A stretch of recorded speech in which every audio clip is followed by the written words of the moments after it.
নৱবৰ্ষৰ প্ৰাক মুহূৰ্তত সুৰাপায়ী চালকৰ বিৰুদ্ধে শোণিতপুৰ জিলা পৰিবহণ বিভাগৰ অভিযান।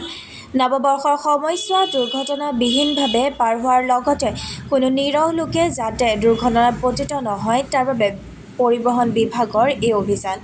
নৱবৰ্ষক আদৰাৰ আনন্দত যাতে কোনো চালকে সুৰাপান কৰি দুৰ্ঘটনা সংঘটিত কৰিব নোৱাৰে তাৰ বাবে তেজপুৰৰ বিভিন্ন অঞ্চলত পৰিবহণ বিভাগে দুচকীয়া আৰু চাৰিচকীয়া বাহনৰ চালকৰ বিৰুদ্ধে অভিযান অব্যাহত ৰাখিছে। হয়, আমি কেইদিনমানৰ পৰা ড্ৰিংক এণ্ড ড্ৰাইভ চেকিংটো আৰম্ভ কৰিছোঁ ইয়াতে।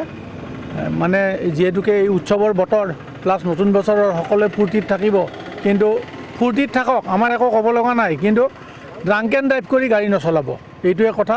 ড্ৰাংক এণ্ড ড্ৰাইভ কৰি চলোৱাৰ ফলত আমাৰ বহু মানুহৰ লাইফ লষ্ট হয়, সেইটো যাতে নহয় সেইকাৰণে আমি অভিযান চলাইছোঁ। আৰু এতিয়ালৈকে আজিৰ দিনত আমি 2টা ধৰিব পাৰিছোঁ ড্ৰাংক এণ্ড ড্ৰাইভাৰ। এইখিনি ফাইন হ'ব আৰু তেওঁলোকৰ এগেইনষ্টত কেছ ৰুজু হ'ব, এইখিনিয়ে। আৰু অহাকালিলৈ 31 ডিচেম্বৰ আমি অহাকালিলৈ কৰিম, বিভিন্ন ঠাইত কৰিম। এতিয়াও ঠাইখিনি আমি চিলেক্ট কৰা নাই, য'ত এনেকুৱা আমি দেখা পাওঁ, পটেঞ্চিয়েল দেখা পাওঁ যে অলপ ড্ৰাংক এণ্ড ড্ৰাইভিং চলিছে, আমি সেইবিলাক ঠাইত কৰিম অকলে।